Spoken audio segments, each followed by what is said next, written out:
राम राम जी, सभी भाई बहनों को राम राम। मैं हूं बाबा रामदास और आप देख रहे हैं स्लो जिंदगी और बाबा की खरी खोटी। आज मेरे साथ जम्मू से जुड़े हैं कर्नल A.K. रैना।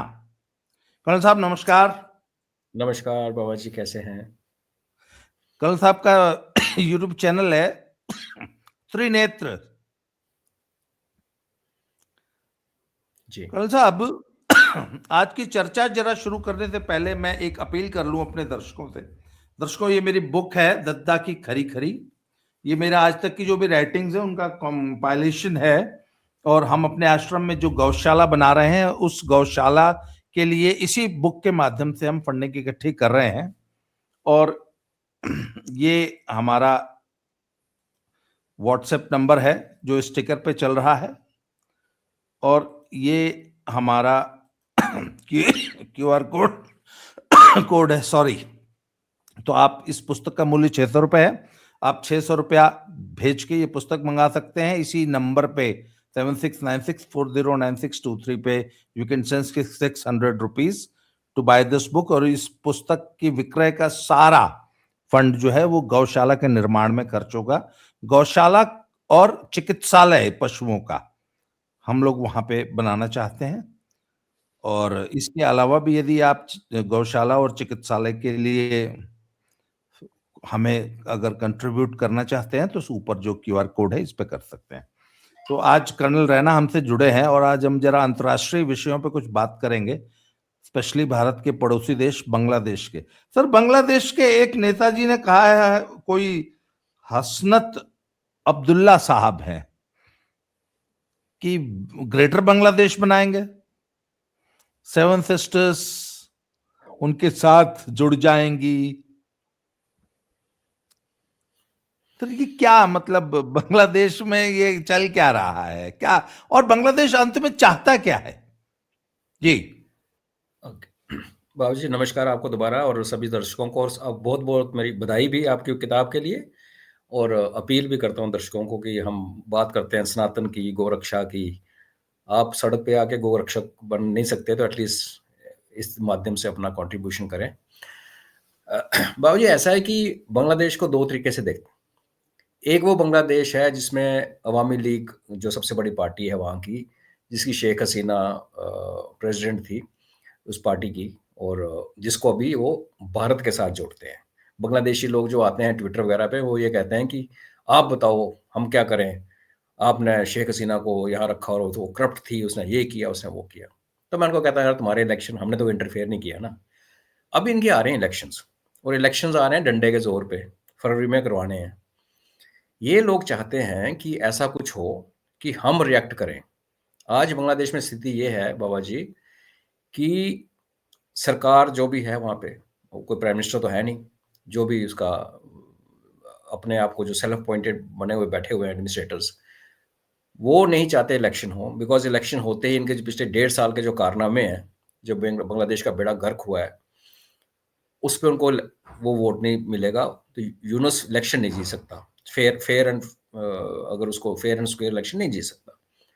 तो दूसरा तरीका क्या है कि आप इलेक्शन होने ही मत दो। और इलेक्शन नहीं होने का एक सबसे बड़ा रीज़न ये हो सकता है कि हमारा भारत और बांग्लादेश के बीच में कुछ घमासान हो जाए। तो वो हमें उकसा रहे हैं, और मुझे लगता है कि हमारी सरकार चुपचाप बैठ के तमाशा देख रही है कि तुम उकसा लो। कल जो हमारे दूतावास पे वो जो हंगामा हुआ, उसमें टोटल 250 लोग थे, 200 से 250। लेकिन बांग्लादेश के मीडिया ने और उनके सरकार के जो चले चैनल्स हैं, उन्होंने उसको ऐसे लॉन्ग शॉट, क्लोज शॉट ऐसे दिखाए कि पूरा बांग्लादेश टूट के आ गया दूतावास पे। और बाद में पता चला, उसके जो फोटोज आप देखें दूर से, वो 200 सवा 200 लोग थे, जैसे किसी गली मोहल्ले में कहीं भी इकट्ठे कर लो आप। हमारे भी तो यहाँ पे दिल्ली में कभी वो पोल्यूशन होगी, कभी क्या ये उस पे आ जाते हैं बड़े घरों के बिगड़े बच्चे। वो उकसा रहा है। और एक चीज़ मैं आपको और बताऊं कि ये जो उकसाने वाला काम कौन कर रहा है, जो कि सरकार में नहीं है, जिसका आपने नाम लिया। इनफैक्ट मैं आपको एक मजे की बात बताता हूँ। 3-4 दिन पहले वो हाडी, एक बंदा था हाडी, वो कहता था मैं नॉर्थ ईस्ट की सारी ले लूंगा। उसको गोली मार दी किसी ने गले में। तो पहले इन्होंने कहा कि ये इसका अपना ये वो इलेक्शन लड़ने के लिए स्टंट किया है वो। आप जब इलेक्शन लड़ने का प्लान कर रहे हो, अपने पे गोली चलवाते हो, तो टाँग वाँग पे लगवाते हो, अपने गले में थोड़ी लगवाते हो। गले में आपको पता है कुछ भी हो सकता है और वो कॉमा में है। फिर उन्होंने बोला कि भारत ने किया, तो हमने कहा हाँ, हमने किया। हमें करना चाहिए, जो हमारी स्टेट के ऊपर ऐसे बात करे। उसके बाद एक दूसरा बुलबुला उठा, वो शुरू हो गया, जो आपने देखा होगा वीडियो, हाथ-पैर ऐसे-ऐसे मार रहे हैं, ऐसे-ऐसे, ये कर देंगे, भारत के नॉर्थ ईस्ट ले लेंगे, झारखंड, बिहार सब ले लेंगे। तो मैंने उसमें ट्वीट किया कि इस बंदे के पहले गले पे गोली मारनी चाहिए, ताकि इसकी जो बेहुदा बात है, बात करने का तरीका है, वो खत्म हो। फिर बाद में और थोड़ी-सी मिस भी होगी तो ऊपर लग ही जाएगी। उसको लेके एक सीआईए के लिए काम करता है बंदा, पोलैंड का, लेकिन यूएसए में रहता है। उसने मेरे कंप्लेन की ट्विटर के ऊपर कि एक रिटायर्ड कर्नल, ये देखो, इसको डेथ डेथ की थ्रेट दे रहा है और इसका अकाउंट बंद किया जाए, जो भी है। तब हमारा यूथ भी जाग चुका है। तो इससे पहले कि मैं रिस्पॉन्ड करता, हमारे हमारे वाला शुरू हो गए। और आपको पता है, फिर हमारे जब माँ-बहन पे आ जाते हैं अच्छे प्यार से, तो क्या-क्या करते हैं।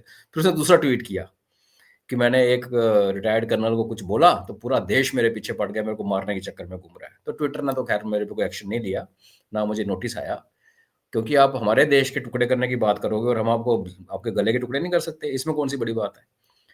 फिर एक लेडी आई, उसने ट्वीट किया। अब सबकी लैंग्वेज सेम, कॉपी पेस्ट चल रहा है। और हैट्स ऑफ टू आवर जेन ज़ी, जो फॉलो करते हैं, कि उन्होंने उन सबको ऐसे दबोचा, उसके बीच में जो इक्का-दुक्का कंगलू बीच में आया, उसको भी चेप दिया। और एंड ऑफ द डे ये हुआ कि ओवरनाइट मेरे 5,000 सब्सक्राइबर बढ़ गए। कहने का मतलब ये है कि आप जब पंगा लेते हो किसी से, तो अपनी औकात तो देखो। भारत जैसे देश से पंगा ले रहे हो। और इंटेलिजेंटली यूनुस क्या कर रहा है, हालाँकि उसने पेंटिंग एक प्रेज़ेंट की थी, जिसमें हमारी पूरी नॉर्थ ईस्टर्न स्टेट्स को वो दिखाया गया था, तो बाद में बोला नहीं, नहीं, वो तो इकोनॉमिक एक्टिविटी की बात कर रहा हूँ। ये 7 स्टेट्स को साथ लेके जोड़ने का जो सपना था, जो उसका ट्रिगर है, वो यूनुस खुद है। अब यूनुस को सत्ता हाथ में जाते हुए नज़र आ रही। क्या होगा? अगर फेयर इलेक्शन हुए, यूनुस गया। अगर फेयर इलेक्शन नहीं हुए और पाकिस्तानियों ने उनको एडवाइस किया कि हमारे यहाँ कौन से फेयर होते हैं, तुम भी ऐसे कर लो, अवामी लीग को बैन कर दो और बाकियों को तुम फॉर्म जो भी इनके होते हैं 27-28 वाले हेरा-फेरी करो, तो नरसंहार हो जाएगा। मैं आपको आज बता रहा हूँ, बांग्लादेश में खून खराबा होगा। ये बहुत ही इमोशनल किस्म के लोग हैं, दिमाग कम लगाते हैं। तो दोनों स्थितियों में यूनुस की गद्दी हिल जाएगी। वो चाहता है कि वो हमसे कुछ, हम उनसे कुछ करें, तो या तो उसे इलेक्शन पोस्टपोन होंगे, या सारा समाज जिहाद के नाम पे जुट जाएगा काफिरों के खिलाफ, तो उसको वोट डालेगा।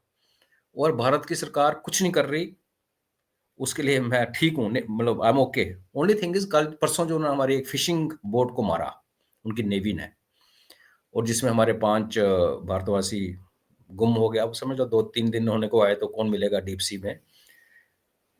उसका रिटेलिएशन पक्का होना चाहिए, और मुझे यकीन है कि सरकार करेगी। वो एक मिलिट्री एक्शन है। और एक छोटा-सा, जिसको कहते हैं, एक वायरस हमें चैलेंज करे, हमारे मछुआरों को, हो सकता है हमारे मछुआरे उनके पानी में चले गए होंगे, तो क्या हुआ? हमारे यहाँ आते हैं, श्रीलंका वाले आते हैं, पाकिस्तानी आते हैं, उनको पकड़ा जाता है। 2-4 दिन अंदर हवा पानी खिला के उनको फिर छोड़ दिया जाता है, जो भी रूल आपस में जो नेगोशिएशन होती है। हमने कभी आपने कभी सुना है कि हमारी नेवी ने किसी श्रीलंका की फिशिंग बोट के ऊपर अपना जहाज चढ़ा दिया, एक लड़ाकू जहाज? उस पे मैं मेरे को ये था कि एक स्टेटमेंट हम एक्सपेक्ट करते थे कि यहाँ से एक स्टेटमेंट आना चाहिए था। पर फिर मैं वही समझता हूँ कि सरकार भी बड़ा व्यू ले रही है कि क्या आप अभी हम उनकी उस जहाज को उड़ा दें और एक मिलिट्री कन्फ्रंटेशन खोल दें, तो फिर हम यूनुस के प्लान में तो उसका काम हो गया ना, फिर तो इलेक्शन हो नहीं सकते। और ये एक टफ कॉल है, और अगर देखा जाए तो 2 महीने का टाइम है, फरवरी में इलेक्शंस होने हैं। इन्होंने जो नौटंकी करनी है, इनको करने दीजिए।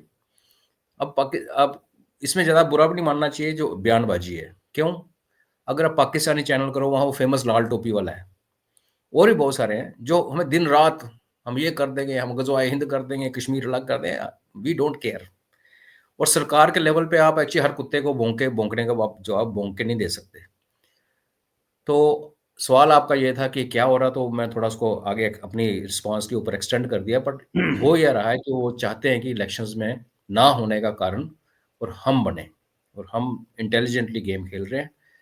अगर ये फिशर बोट वाली, ऐसे वाली कोई कार्रवाई ना करें आने वाले दिनों में, जब बॉर्डर पे कोई गुस्ताखी ना करें, तो ये इनकी बयानबाज़ी चलती रहेगी, और इनकी बयानबाज़ी का जवाब हम देंगे। सरकार नहीं देगी, बिकॉज़ सरकार को देना भी नहीं चाहिए। हम जैसे बैठे हैं। और जब इनके इलेक्शन हो जाएंगे तो सबक तो इनको सिखाएगी। मोदी साहब इस मामले में तो हम जानते हैं कि वो दूर की सोचते हैं, वो भूलते नहीं है। और सरकार नहीं बोल रही, ये भी बहुत अच्छा सिग्नल है कि तुम कर लो जो करना, तुम्हें औकात दिखाई जाएगी। तो ये इस सारे हालात को मैं ऐसे देखता हूँ। मतलब यू मीन टू से कि इस वक्त बांग्लादेश की जो ये सेलेक्टेड सरकार है, ये सिर्फ हमें प्रवोक कर रही है, यूनुस प्रवोक कर रहा है कि किसी तरह भारत कोई मिलिट्री एक्शन हमारे पे करते। अच्छा, ये जी। यूनुस, आप कह रहे हैं यूनुस चुनाव लड़ेगा, यूनुस की कोई पॉलिटिकल पार्टी या उसके पास कोई संगठन है चुनाव लड़ने के लिए? तो सर बहुत कुछ चाहिए होता है। यूनुस की बैकिंग में थी जमात इस्लामी और ये बाकी जो टेररिस्ट ऑर्गेनाइजेशन है जैसे HTS वगैरह, जिसको शेख हसीना ने बैन किया हुआ था। लेकिन वही मैंने जैसे कहा कि 1.5 साल से जो बांग्लादेश में हुआ है, उनकी पूरी टेक्सटाइल इंडस्ट्री ठप हो गई, उनको बिजली पानी का प्रॉब्लम पड़ गई, यहाँ से गौ तस्करी खत्म हो गई। अब कहने में बड़ा बुरा लगता है, बट यहाँ से जो गौ जाती है उसको खाते थे, वो बंद हो गया। उनका बिजनेस जो नेपाल वगैरह में हमारे रास्ते से जाता था वो ठप है। और उनका जो एक ब्लैकमेलिंग पॉइंट था कि नॉर्थ ईस्ट का जो हमारा कनेक्टिविटी थी इंटरनेट की, फाइबर की, वो बांग्लादेश के थ्रू थी, वो हमने अलग कर ली अपनी, अभी हम उन पर डिपेंडेंट नहीं है। तो किसी भी पैरामीटर पे जो वादे करके आया था यूनुस, वो कोई भी पूरा नहीं हुआ। और ये जो अवामी लीग जो सबसे बड़ी पार्टी है, उनके नेताओं को पुलों पे टांगा, क्रेन्स पे टांगा, जैसे टांगते हैं, ये मुस्लिम कंट्री का रिवाज है। तो जनता देख रही है। वो जो जनता अवामी लीग को, मैं ये कह रहा हूँ कि वो बैन करते हैं, तो BNP जो सबसे दूसरी बड़ी पार्टी है शेख जिया की, वो भारत विरोधी थी। अब भी आप उनके सुर देखें तो वो भी हमारे गुण गाने लगे। तो BNP भी एक किस्म से यूनुस के खिलाफ खड़ी है। और जो जमायत एंड बाकी पार्टी है, वो सारे अलग हो गए। ये जो ठोका है, और जिसको मैंने कल बोला कि तेरे को ठोकेंगे, ये उसी ग्रुप के, उसको ये बोलते हैं NCP, जैसे जी। हमारी NCP है। तो ये पार्टी बनी है जो किसी टाइम पे यूनुस की एक्चुअली पीछे खड़ी थी, संगठन। इसको उन्होंने खड़ा किया यूनुस से अपना नाता तोड़ने के लिए। उनको पता कि यूनुस के नाम के ऊपर अगर हम इलेक्शन लड़ेंगे तो हार जाएंगे। आप देखिए यूनुस क्या कर रहा है। यूनुस वगैरह मुझे UN का चेयरमैन बना दो, सेक्रेटरी जनरल बना दो, वो तो UN में जाना चाहता है। तो उसने अपना दूसरा सिस्टम सेट किया हुआ है अमेरिकन के साथ मिलके। तो यूनुस आए, या ये जो NCP आए, NCP भी एक टेररिस्ट ऑर्गेनाइजेशन है, जमात इस्लामी से जुड़ी हुई है। वही वही रिलीजियस फंडामेंटलिज्म, वही काफिरों को मारो, ये उनकी आइडियोलॉजी है। और उसी में उन्होंने जोड़ दिया 7 नॉर्थ ईस्टर्न स्टेट्स को हम खा जाएंगे, हम झारखंड भी हमारा, बिहार भी हमारा, पश्चिम बंगाल भी हमारा। तो ये जो जितने यूनुस उसमें रहे ना रहे, जो आइडियोलॉजी है जिसमें भारत जो है वो उनका दुश्मन है, हम काफिर हैं और हमें हमारे साथ उन्होंने लड़ना है, वो आइडियोलॉजी NCP में है। तो कल को अगर NCP भी जीतती है बाबा जी, तो हम यही एक्सपेक्ट करें ना कि ये चल रहा है, ड्रामा चलता रहेगा। पर वही उन्होंने इंटेलिजेंट गेम खेली है कि सरकार की तरफ से भारत के विरोध में कोई बयान नहीं आया। बीच में इन्होंने चुटर पुटर किया था, तो उनको समझा दिया गया था। हमारे इंटेलिजेंस के चीफ भी गए थे, फिर हमारे फॉरेन सेक्रेटरी भी गए थे कि अपनी औकात में रहो। और इलेक्शंस के बाद मुझे उम्मीद है कि ये जितना जो भारत को गाली निकालना ये बंद करेंगे, बिकॉज इलेक्शंस के बाद आपको पता है इलेक्शन का माहौल होता है, इसमें लोग करते हैं। बट मेजर पॉइंट ये है कि हम उस ट्रैप में नहीं फंसना चाहते जहां हम कुछ करें, क्योंकि बांग्लादेश से जो हमें चाहिए, हमने ढाका तो फतेह करना नहीं, सीधी सी बात है। 71 वाली कहानी तो है नहीं। हमारी जो इंटरेस्ट है वहाँ पे, अगर ये नहीं सुधरते, बिहेव नहीं करते, तो हम अपना अपना सिलीगुड़ी कॉरिडोर खुला करेंगे और हम त्रिपुरा वालों को समुद्र से जोड़ देंगे। ये दो सीधी सी जो हेमंता बिश्वा शर्मा ने सीधा सीधा बोला हुआ, उसमें शक ही नहीं है। तो अगर ऐसा करना है तो वो हम दिसंबर में नहीं तो फरवरी में कर लेंगे, उसमें क्या, मार्च में कर लेंगे। देशों के इतिहास में 2-3 महीने क्या नहीं होते हैं। सर, पीछे जो अफवाह फैली थी कि इंडिया ने अपना ये जो चिकन नेक वाला जो सेक्टर है वो 60 किलोमीटर चौड़ा कर लिया है, वो ऐसी अफवाह थी, झूठी थी, या उसमें कुछ सब्सटेंस था, या ये क्यों फैली, किसने फैलाई? प्रोपेगेंडा वॉरफेयर चलता रहता है बाबूजी, आप जानते हो, दोनों तरफ से। इतना जरूर जी। हुआ था कि उससे पहले जो ट्रक भर भर के रात को बांग्लादेशियों को वापस फेंका जा रहा था असम वगैरह से, तो उनके बॉर्डर गार्ड वो मना करते थे पहले। फिर 2 महीने पहले एक ऐसा टाइम आया, क्योंकि आप देखिए बांग्लादेश की आर्मी जो है ना, वो बांग्लादेश यूनुस के साथ खड़ी नहीं है। आर्मी का जो चीफ है, जिसने शेख हसीना को निकलने के या निकाला, बेसिकली बचा के निकाला, वो उसका रिलेटिव है शेख हसीना का।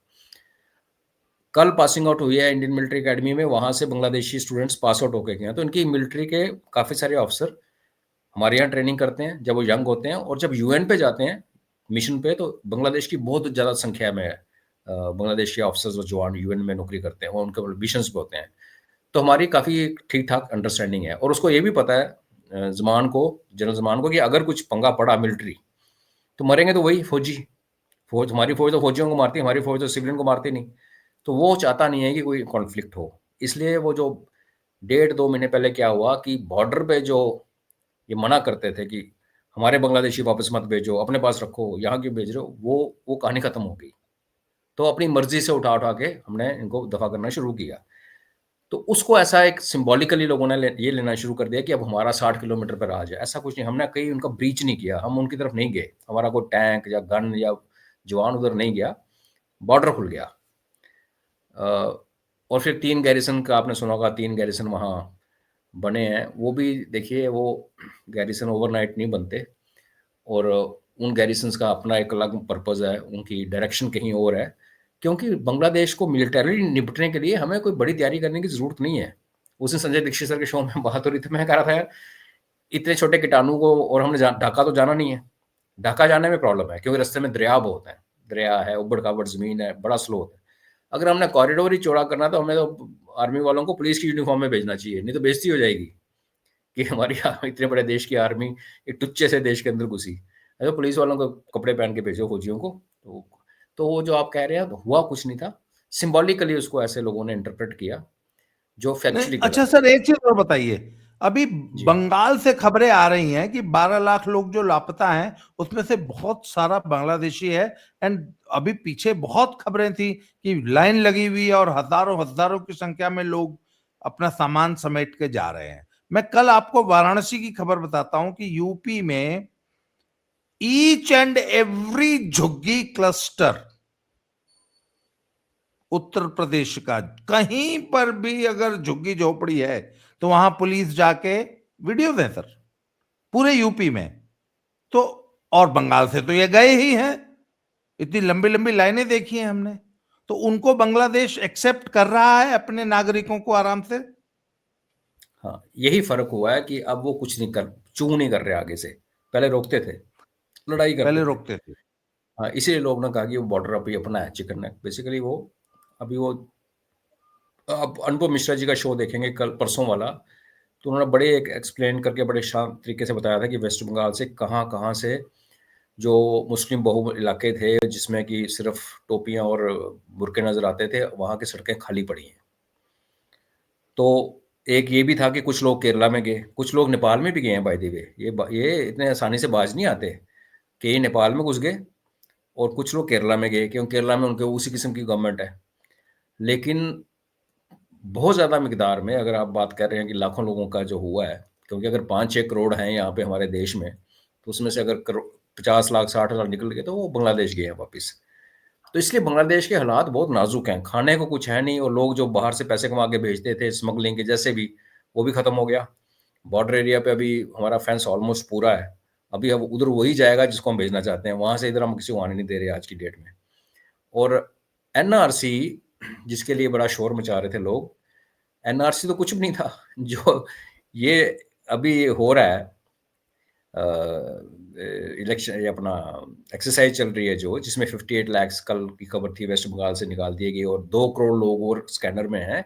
ये तो एनआरसी 2 स्टेप आगे है। इसमें तो आपको पहले ये चेक किया जाएगा, बाद में आपका जियो टैग किया जाएगा आपके घर में जाके, कि बाबा जी आपका घर, आप यहाँ रहते हैं, लो आपकी लोकेशन फिक्स होगी ज़मीन की तरह। कल को आपको यहाँ से मूव करना दूसरी स्टेट में, तो आपको अप्लाई करके बताना पड़ेगा मैं वहाँ जा रहा हूँ परमानेंटली। तो लोग तो एनआरसी ढूंढते रह गए, सरकार ने एनआरसी का नाम नहीं लिया, उसके आगे निकल गए। तो ये ज़रूरी था। काफ़ी दिनों से बड़े पॉडकास्ट में मैंने कहा था कि अभी भारत सरकार के पास चॉइस नहीं है, वो खुश करने वाला सिस्टम, वो अपीज़ करने वाला सिस्टम, वो स्टेज निकल चुकी। अगर आज भी हम नहीं, अगर ये करेंगे जो हमें करना चाहिए, तो आप ये मान के चलिए कि फिर यहाँ पे उपद्रव और सिविल वॉर सिचुएशन होनी होनी है।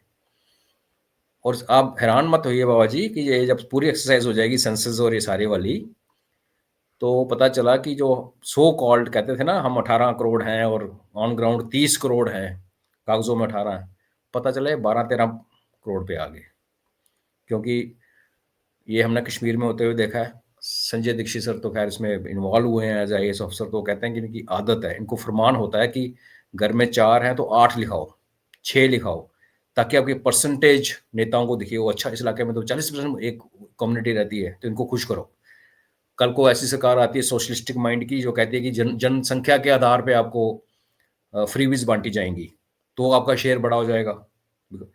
तो वो सब मैनिपुलेशन का जो काउंटर, तभी हम कहते हैं ना, मोदी जी जब गेम खेलते हैं तो बड़ी लंबी गेम खेलते हैं।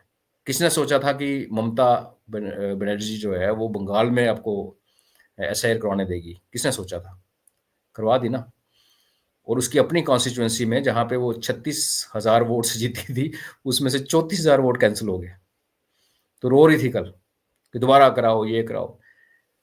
तो वो जो अग्नि परीक्षा का समय, हालांकि खतरा खत्म नहीं हुआ बाबा जी, आप मेरे से ज्यादा समझते हैं, आप भी घूमते हो। हालात अभी भी नाजुक हैं। देश के अंदर वाला जो 0.5 या 1 फ्रंट अभी बरकरार है, और हमें बहुत सावधान रहने की जरूरत है। तो मैं हर सिटीजन को आपके माध्यम से भी मैं अपील करता हूं कि आंखें खोल के रखो। जो आपको लगता है कि अनयूजुअल है, सरकार को रिपोर्ट करो। कल परसों ट्विटर पे घूम भी रहे हैं नंबर्स कि इस नंबर पे करो, इसी ईमेल पे करो, आपका नाम बाहर नहीं आएगा। अगर आप ये सोचेंगे कि मैं घर के अंदर सुरक्षित हूँ, बाहर जो मर्जी हो, तो कल आपके दरवाजे के ऊपर नॉक हो जाएगा। तो आपको, ये पूरे देश का एफर्ट है, ये जो चेंज आ रहा है, बिल्कुल चर्न आ रहा सर, है, इसमें आई एग्री विद यू जी कि अगर आपके इर्द गिर्द कोई रोहिंग्या बांग्लादेशी रहता है, तुरंत गवर्नमेंट को रिपोर्ट कीजिए, गवर्नमेंट ऑफिशियल को रिपोर्ट कीजिए, और उनको पनाह मत दीजिए, उनको जगह मत दीजिए, उनको एम्प्लॉयमेंट मत दीजिए, उनको काम मत दीजिए, उनको अपने एरियाज में घुसने मत दीजिए, उनको चिन्हित करके बाहर निकालने का काम करिए। सर, आपने समय जी दिया, इसके लिए बहुत बहुत आभार, धन्यवाद। दोबारा मिलते हैं सर किसी नए टॉपिक पे, तब तक के लिए जय जी श्री राम, हर हर जय महादेव। श्री हर महादेव, जय हिंद।